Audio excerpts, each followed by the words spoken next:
Stock market में invest करने के समय अगर आप दो बिंदु के ऊपर खास करके ध्यान दें तो यकीन के साथ मैं कह सकता हूं कि आप लोगों का इन्वेस्टमेंट 75% सक्सेसफुल इन्वेस्टमेंट साबित होगा।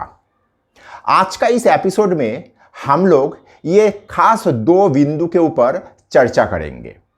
तो चलिए शुरू करते हैं आज का एपिसोड।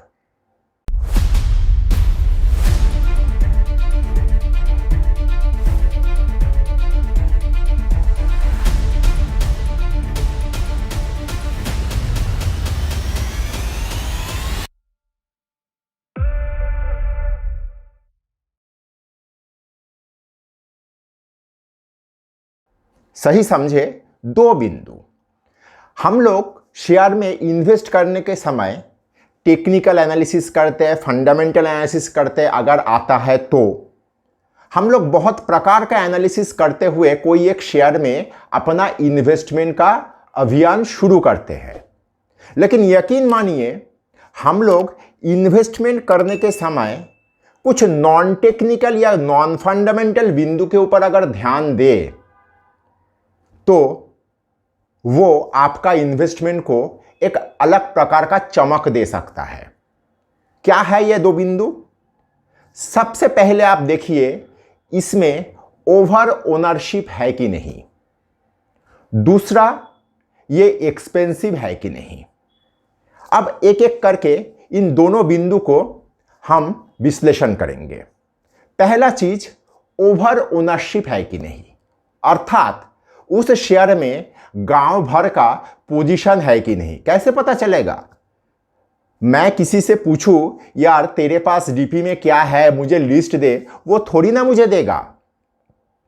तो इसका उपाय क्या है?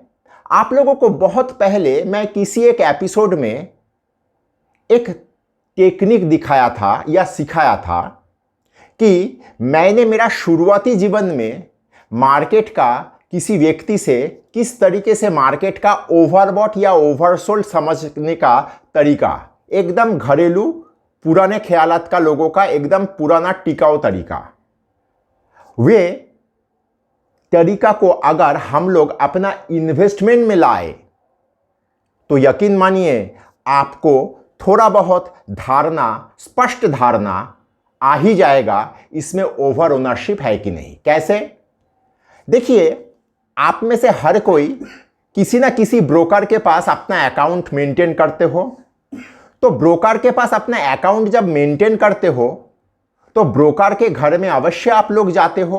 और मेरे जैसा पुराना पापी जो 4-5 ब्रोकर के साथ अपना अकाउंट मेंटेन करते हैं, वो 4-5 ब्रोकर के पास जरूर जाते होंगे। मैं तो नियमित रूप से जाता हूं। और जाते हैं तो वहां पे उस ब्रोकिंग हाउस में बैठ के काम करने वाले के साथ थोड़ा बहुत मित्रता तो हो ही जाता है। और उसी मित्रता को काम में लाइए।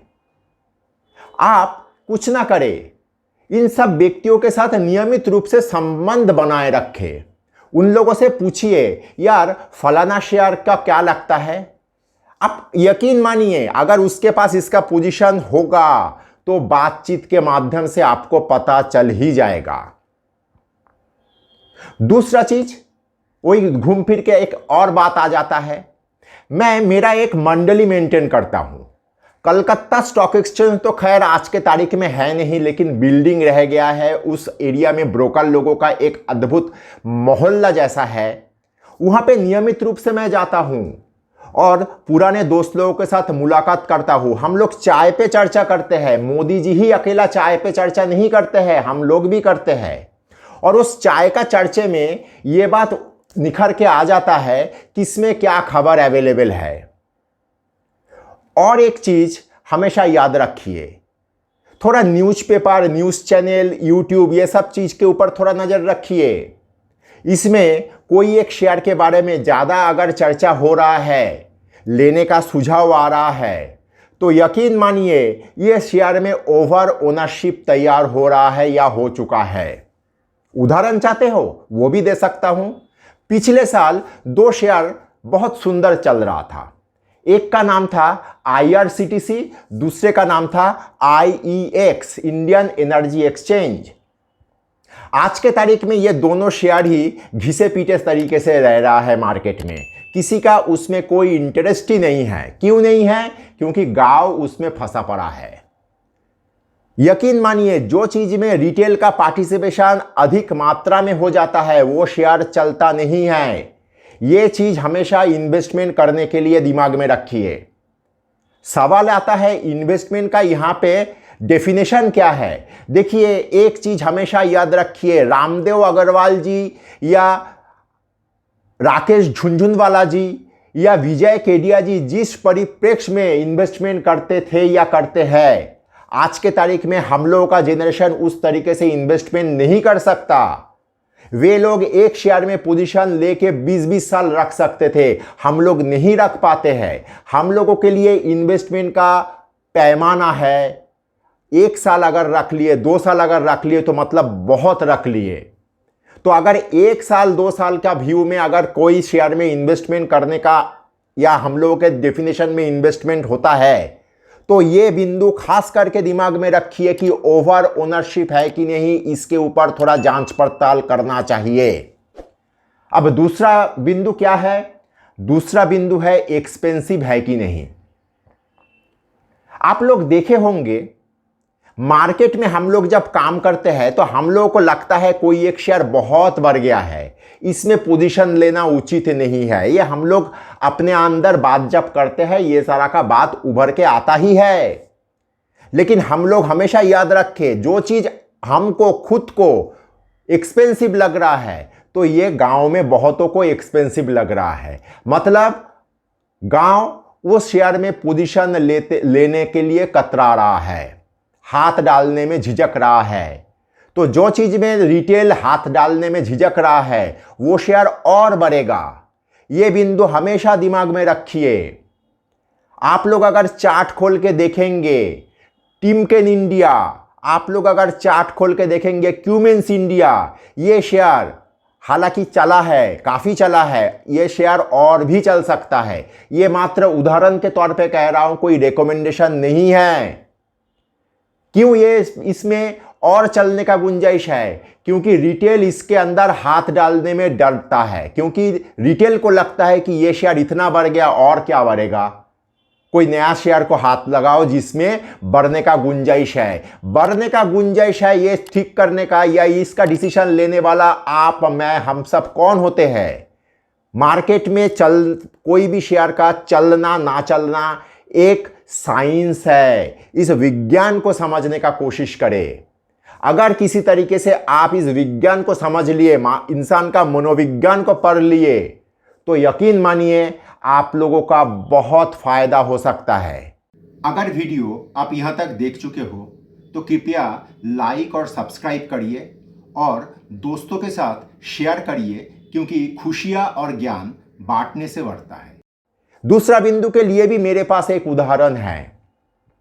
मैं बहुत बार आप लोगों को मेरा निजी जीवन का एक बहुत बड़ा मिस्टेक के बारे में बहुत बार चर्चा किया हूं, वो है मेरा शुरुआती जीवन में इन्फोसिस का इन्वेस्टमेंट।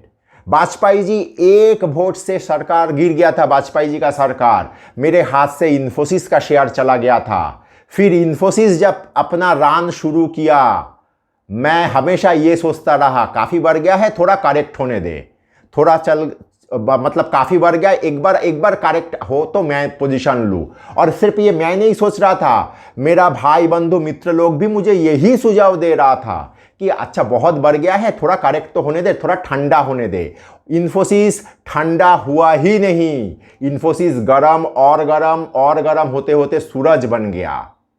तो ये दोनों बिंदु को अगर आप खास करके ध्यान रखें तो यकीन मानिए आपका इन्वेस्टमेंट एक अलग तरह का चमक ला पाएगा।